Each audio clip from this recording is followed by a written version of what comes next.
Innal hamdalillah nahmaduhu ta'ala wa nasta'inuhu wa nastaghfiruh wa na'udzu billahi min shururi anfusina wa min sayyiati a'malina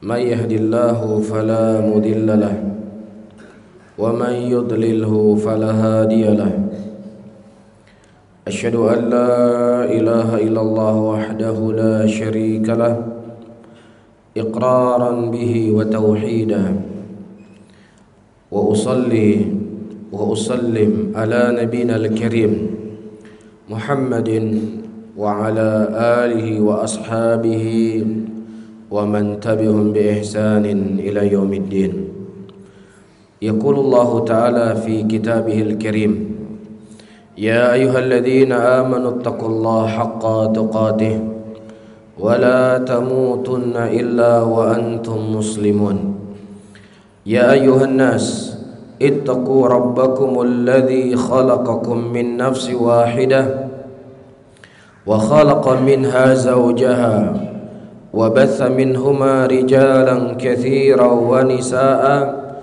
واتقوا الله الذي تساءلون به والأرحام إن الله كان عليكم رقيبا يا أيها الذين آمنوا اتقوا الله وقولوا قولا سديدا يصلح لكم أعمالكم ويغفر لكم ذنوبكم ومن يطع الله ورسوله فقد فاز فوزا عظيما فإن أصدق الحديث كتاب الله وخير الهدي هدي محمد صلى الله عليه وسلم وشر الأمور محدثاتها فإن كل محدثة بدعة وكل بدعة ضلالة وكل ضلالة في النار أعاذنا الله وإياكم من النار. Saudara-saudaraku kaum muslimin, jamaah Jumat yang dirahmati oleh Allah tabaraka wa taala, setiap kita pasti meyakini rukun iman yang enam atau rukun Islam yang 5 itu mempersaksikan bahwasannya tidak ada ilah yang berhak disembah kecuali Allah, dan juga kita mempersaksikan Muhammad Rasulullah, Muhammad itulah Rasulnya Allah subhanahu wa ta'ala. Namun apakah kita tahu apa hakikat persaksian seseorang bahwasanya Nabi Muhammad itulah Rasulnya Allah subhanahu wa ta'ala? Persaksian kita kepada Rasulullah sebagai Nabi tidak hanya cukup dengan lisan-lisan kita saja, tidak cukup dengan ucapan-ucapan kita saja.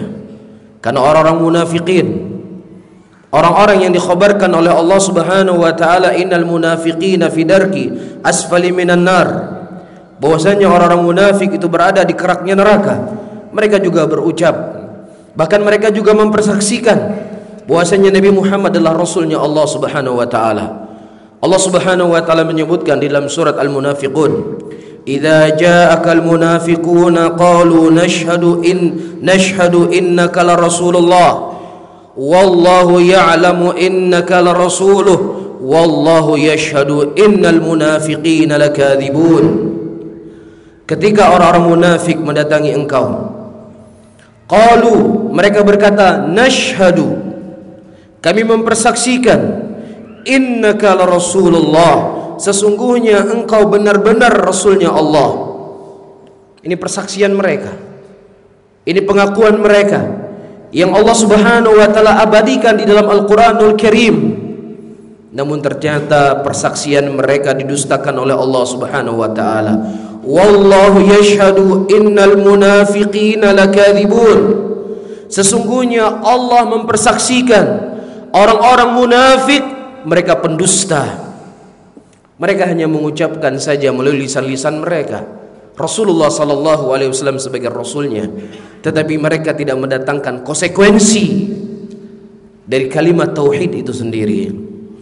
Begitu juga saudara-saudaraku muslimin, Dajjal sebagai tokoh kekufuran yang akan datang di akhir zaman, ia akan menyesatkan manusia, yang mengajak manusia untuk beribadah kepadanya, yang mengajak manusia untuk menyembahnya. Disebutkan di akhir Sahih Muslim, ketika Dajjal bertemu dengan sebagian sahabat Rasulullah sallallahu alaihi wasallam yang terdampar ke sebuah pulau, kemudian mereka bertemu dengan Dajjal, dan Dajjal bertanya beberapa hal di antara yang ditanyakan, apakah Muhammad itu telah datang dan diutus oleh Allah? Kemudian orang-orang yang terdampar tadi mengatakan, iya benar, Rasulullah sudah diutus oleh Allah Subhanahu wa taala. Ini merupakan tanda Dajjal akan segera keluar. Kemudian apa kata Dajjal? Kata Dajjal, alangkah indahnya dan alangkah bagusnya kalau seandainya penduduk Arab atau orang-orang Arab beriman kepada Muhammad ini. Subhanallah. Dia mempersaksikan, dia mengakui kerasulan Nabi Muhammad sallallahu alaihi wasallam.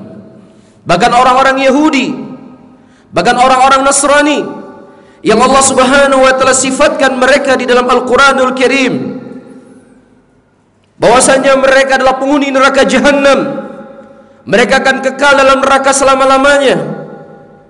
Tetapi mereka juga ternyata mengenal Rasulullah sallallahu alaihi wasallam sebagaimana yang Allah abadikan dalam Al-Qur'anul Karim. Ya'rifunahu kama ya'rifuna abna'ahum. Mereka mengenal Muhammad sebagaimana mereka mengenal anak-anak mereka sendiri. Tetapi pengenalan mereka kepada Rasulullah sallallahu alaihi wasallam tidak bermanfaat sama sekali, saudara-saudaraku muslimin. Oleh karena itu, para ulama menjabarkan kepada kita apa konsekuensi, apa keharusan yang harus diyakini dan dilakukan oleh seseorang yang mempersaksikan asyhadu anna Muhammadar Rasulullah, yang mempersaksikan bahwasanya Nabi Muhammad adalah rasulnya Allah Subhanahu wa taala. Di antara maknanya yang disebutkan oleh para ulama, menjadikan Rasulullah sallallahu alaihi wasallam sebagai manusia yang paling dia cintai lebih daripada cintanya kepada apapun. Dan ini sebagaimana disabdakan oleh Nabi sallallahu alaihi wasallam, la yu'minu ahadukum hatta akuna ahabbu ilaihi min waladi wa waladi wan nasi ajma'in. Tidaklah kalian dikatakan beriman kepadaku, kata Nabi sallallahu alaihi wasallam, sampai kalian menjadikan aku orang yang paling kalian cintai lebih dari cinta kalian kepada bapak-bapak kalian, lebih dari cinta kalian kepada ibu-ibu kalian, dan lebih daripada cinta kalian kepada anak-anak kalian, dan lebih cinta kalian kepada seluruh manusia. Datang Amirul Mukminin Umar bin Khattab radhiyallahu taala anhu wa ardhah, ya Rasulullah, engkau adalah orang yang paling kucintai ya Rasulullah dari segalanya kecuali diriku sendiri. Hartaku engkau lebih kucintai, istriku engkau lebih kucintai, anak-anakku engkau lebih kucintai, orang tuaku engkau lebih kucintai, kecuali diriku sendiri. Aku lebih cinta pada diriku dibandingkan kepada engkau. Kemudian kata Rasulullah sallallahu alaihi wasallam, ya Umar, engkau belum mencintaiku. Padahal Umar telah memberikan 90% kecintaannya kepada Rasulullah sallallahu alaihi wasallam. Tetapi Nabi sallallahu alaihi wasallam berkata, engkau belum mencintaiku wahai Umar sampai engkau menjadikan diriku lebih daripada cintamu kepada dirimu sendiri. Kemudian kata Umar bin Khattab radhiyallahu taala anhu, ya Rasulullah, tidak ada orang yang paling kucintai bahkan lebih cinta daripada diriku sendiri, yaitu engkau ya Rasulullah. Kemudian kata Umar, al-an, kata Rasulullah, al-an ya Umar, sekarang baru engkau dikatakan orang yang mencintaiku wahai Umar. Saudara-saudaraku muslimin, tinggal kita timbang diri-diri kita. Tinggal kita mengukur sejauh mana cinta kita kepada Nabi Muhammad sallallahu alaihi wasallam. Dan kita takutkan nanti kelak di yaumul qiyamah ternyata kita digandengkan oleh Allah Subhanahu wa taala bersama orang-orang munafik yang mengaku cinta kepada Nabi, yang mempersaksikan Nabi Muhammad sebagai rasulnya Allah, tetapi kita tidak menjalankan konsekuensi kecintaan itu sendiri. Kita sendiri yang lebih paham, kita sendiri yang lebih tahu. Kita lebih mencintai Nabi Muhammad sallallahu alaihi wasallam ataukah mencintai yang lainnya? Ini hal yang pertama. Kemudian yang kedua, saudara-saudaraku muslimin, bentuk konsekuensi seseorang mempersaksikan Nabi Muhammad sebagai Rasulnya Allah, dia jadikan ucapan Nabi Muhammad sallallahu alaihi wasallam terdepan dibandingkan daripada seluruh ucapan manusia. Ketika datang keterangan dari Nabi Muhammad sallallahu alaihi wasallam, dia terima dengan lapang dada. Ketika datang petunjuk dari Rasulullah sallallahu alaihi wasallam, dia tidak sempat berpikir, saya fikir dulu, apakah ucapan ini sesuai dengan kebiasaan saya? Apakah ini ada warisan dari nenek moyang saya ataukah tidak? Kalau seandainya ini sesuai dengan apa yang diwariskan nenek moyang saya, kalau seandainya ini sesuai dengan keinginan saya, maka saya terima hadis tersebut, saya ambil ucapan Nabi. Tapi kalau seandainya bertentangan, saya fikir dulu. Ini orang-orang seperti ini belum mencintai Rasulullah sallallahu alaihi wasallam. Allah Subhanahu wa taala menyebutkan sifat daripada sifat mukminin. Bagaimana mereka mengedepankan ucapan Nabi di atas segala ucapannya manusia. Allah Subhanahu wa taala mengatakan, "Innama kana qaulal mu'minin idza du'u ila Allahi war rasul liyahkuma bainahum ay yaqulu sami'na wa ata'na." Hanya saja ucapan orang-orang beriman ketika mereka diseru kepada Allah dan ketika mereka diseru kepada Rasulullah sallallahu alaihi wasallam untuk menghukumi perkara di antara mereka, maka mereka akan mengatakan sami'na, kami mendengar apa yang datang dari Nabi Muhammad sallallahu alaihi wasallam dan kami taati apa yang datang dari Rasulullah sallallahu alaihi wasallam. Bahkan Allah Subhanahu wa taala juga menyebutkan dalam Al-Qur'anul Karim, "Wa ma kana lil mu'minin wala mu'minatin idza qadallahu wa rasuluhu amra ay yakunu lahumul khiyaratu min amrihim." Tidak pantas bagi seorang mukmin yang mengaku cinta kepada Allah, yang mengaku cinta kepada Rasulullah sallallahu alaihi wasallam, dan juga tidak pantas bagi kaum mukminah ketika telah datang keterangan yang datang dari Nabi Muhammad sallallahu alaihi wasallam, kemudian dia memilih perkara yang lain daripada urusannya. Tidak pantas, kata Allah Subhanahu wa taala. Dan tidak hanya Allah Subhanahu wa taala tidak katakan tidak pantas, dalam ayat lain Allah Subhanahu wa taala mengancam dan mencela orang-orang yang mereka menyelisih petunjuk Rasulullah sallallahu alaihi wasallam. Allah Subhanahu wa taala sebutkan dalam Al-Qur'an, "Wa may yushakkikir rasul min ba'di ma tabayyana lahul huda wa yattabi ghayra sabilil mu'minin nuwallihi ma tawalla wa nuslihi jahannam wa sa'at masira." Dan barang siapa yang seseorang mengingkari dari petunjuk Rasul setelah datang kepadanya petunjuk dan dia mengikuti selain daripada jalannya kaum mukminin, kami akan berpalingkan mereka kemana mereka berpaling dan kami akan masukkan mereka ke dalam neraka jahanam. Saudara-saudaraku muslimin, para sahabat Rasulullah merupakan contoh yang paling terbaik yang kita ikuti. Bagaimana mereka mengedepankan ucapan Nabi Muhammad sallallahu alaihi wasallam di atas ucapan siapapun dari manusia. Disebutkan oleh Imam Bukhari dalam sahihnya dari athar Abdullah bin Abbas radhiyallahu ta'ala anhu wa arda. Ketika itu datang orang-orang kepada Abdullah bin Abbas bertanya kepada beliau tentang haji tamattu. Dan kemudian Abdullah bin Abbas membawa hadis dari Nabi sallallahu alaihi wasallam. Kemudian orang ini berkata, "Wahai Abdullah bin Abbas, tetapi Abu Bakar dan Umar berkata demikian dan demikian." Jadi orang ini ingin menabrakkan ucapan Nabi sallallahu alaihi wasallam dengan perbuatan Abu Bakar dan Umar. Bagaimana sikap Abdullah bin Abbas radhiyallahu taala anhu? Kata beliau, "Yushakkiku an tanzila alaikum hujarati minas sama. Aqulu qaulu Rasulullah sallallahu alaihi wasallam wa taqulu qaulu Abi Bakar wa Umar." Hampir-hampir, kata Abdullah bin Abbas, batu-batu jatuh dari langit menghimpir kalian, menghantam kalian.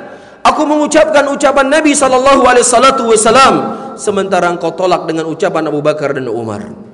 Kita ketahui Abu Bakar dan Umar adalah orang yang sudah dijamin masuk surga, manusia yang terbaik setelah para nabi dan para rasul. Namun ketika ucapannya mereka berdua dihadapkan dengan ucapan Nabi sallallahu alaihi wasallam, begini sikap Abdullah bin Abbas radhiyallahu taala anhu. Nah, bagaimana lagi kalau seandainya Abdullah bin Abbas mendengar banyaknya manusia hari ini menolak ucapan Nabi sallallahu alaihi wasallam karena dia tidak pernah mendapatkan dari nenek moyangnya. Bagaimana ucapan Abdullah bin Abbas ketika ada orang menolak hadis Nabi SAW karena tidak sesuai dengan kebiasaan masyarakatnya, karena tidak disampaikan oleh gurunya, karena tidak disampaikan oleh kiainya, karena tidak disampaikan oleh ustadznya, dia tolak hadis Nabi SAW. Kira-kira bagaimana ucapan Abdullah bin Abbas yang ucapan orang yang sudah dijamin masuk surga ditentangkan dengan ucapan Nabi SAW begitu keras? Ucapan Abdullah bin Abbas radhiyallahu taala anhu wa ardham. Juga disebutkan dari Abdullah bin Umar radhiyallahu taala anhu, ketika Abdullah bin Umar menyampaikan sebuah hadis dari Nabi SAW, jangan kalian larang wanita-wanita untuk mendatangi masjidnya Allah Subhanahu wa taala.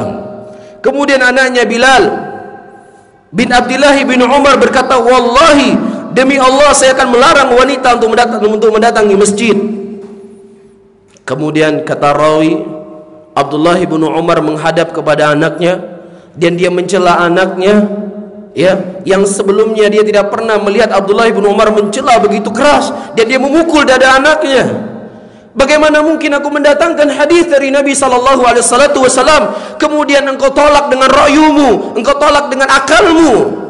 Tegas para sahabat Nabi SAW, dan inilah bentuk kemurnian dan ini bentuk kejujuran mereka kepada Nabi Muhammad SAW. Dan demikian pula kita diajarkan oleh imam-imam kita, diajarkan oleh Imam Syafi'i, diajarkan oleh Imam Ahmad, diajarkan oleh Imam Malik, diajarkan oleh Imam Abu Hanifah. Mereka seluruhnya berkata, tidak halal bagi kalian untuk mengambil ucapanku sampai kalian tahu dari mana aku mengambil ucapan tersebut. Kalau seandainya ucapan tersebut aku sampaikan dari hadis Nabi SAW, maka ambillah. Tapi kalau seandainya ucapanku menyelisih daripada hadis Rasulullah SAW, maka aku telah bertobat kepada Allah Subhanahu wa taala semenjak hari ini. Subhanallah, kejujuran, mencintai Nabi Muhammad SAW. Bahkan Imam Syafi'i, imamnya Ahlus Sunnah, yang dilaqabi sebagai Nasirus Sunnah, penolong sunnah Rasulullah SAW. Datang orang-orang kepada Imam Syafi'i dan berkata, wahai Imam, bagaimana tentang sebuah permasalahan yang dia tanyakan? Imam Syafi'i menjawab dengan hadis Nabi. Kemudian setelahnya orang ini berkata, ya Imam, itu hadis Nabi, tapi kami ingin tahu bagaimana pendapat engkau. Bagaimana pendapat engkau? Kemudian dengan wajah yang memerah, Al-Imam Syafi'i rahimahullah berkata, hal tarani fi kanisatin min kanaisi Nasara, hal tarani fi bai'atin min bai'atil Yahud. Apakah engkau pernah melihat aku berada di gerejanya Nasrani? Ataukah engkau pernah melihat aku berada di tempat ibadahnya orang Yahudi? Ataukah engkau pernah melihat aku tempat ibadahnya orang-orang Majusi? Aku membawa hadis Nabi SAW, kemudian aku tidak beriman dengan hadis tersebut. Kamu pikir saya ini orang Kristen? Kamu pikir saya ini orang Yahudi yang tidak beriman kepada Nabi Muhammad SAW? Nah, kalau seandainya Imam Syafi'i, seorang mujtahid, seorang imam, beliau tunduk dan patuh kepada ucapan Nabi SAW, apalagi kita yang akalnya tidaklah sesempurna sebagaimana akalnya Imam Syafi'i rahimahullahu ta'ala. Yang ketiga dan yang terakhir, saudara-saudaraku muslimin, di antara bentuk konsekuensi seseorang mengucapkan asyhadu anna Muhammad Rasulullah, yaitu mentaati seluruh apa yang diperintahkan oleh Nabi SAW. Wa ma atakumur rasulu fakhudhu wa ma nahakum anhu fantahu.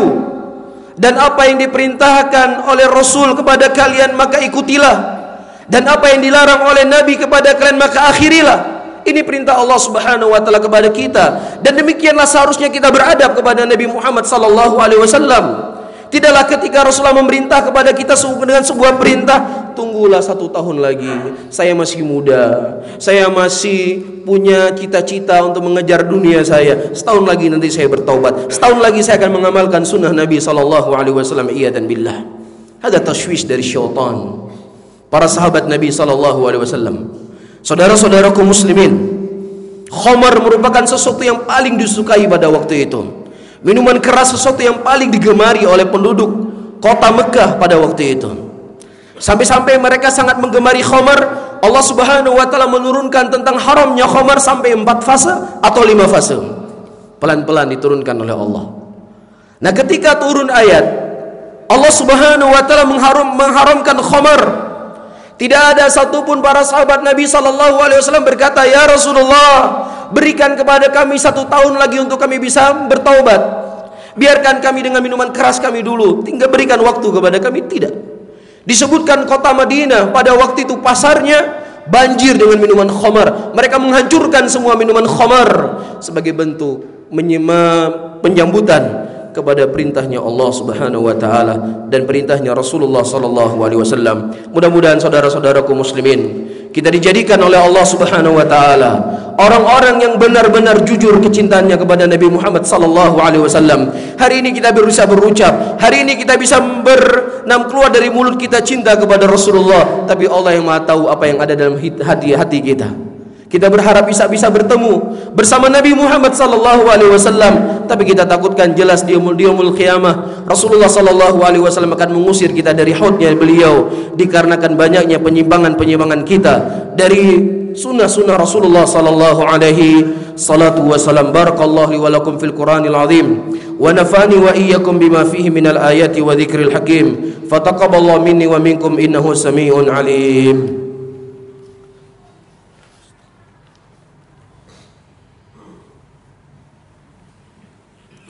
Alhamdulillah hamdan katsira tayyiban mubarakan fih mubarakan alaih kama yuhibbu rabbuna wa yarda. Asyhadu an la ilaha illallah wahdahu la syarika lah iqraran bihi wa tauhidan, wa asyhadu anna Muhammadan abduhu wa rasuluh. يقول الله تعالى في كتابه الكريم: أعوذ بالله من الشيطان الرجيم، بسم الله الرحمن الرحيم، والعصر إن الإنسان لفي خسر إلا الذين آمنوا وعملوا الصالحات وتواصوا بالحق وتواصوا بالصبر إن الله وملائكته يصلون على النبي يا أيها الذين آمنوا صلوا عليه وسلموا تسليما اللهم صل على محمد وعلى آله وأصحابه ومن تبعهم بإحسان إلى يوم الدين. اللهم اغفر للمسلمين والمسلمات والمؤمنين والمؤمنات الأحياء والأموات. ربنا آتنا في الدنيا حسنة وفي الآخرة حسنة وقنا عذاب النار. آخر دعوانا وأقيموا الصلاة.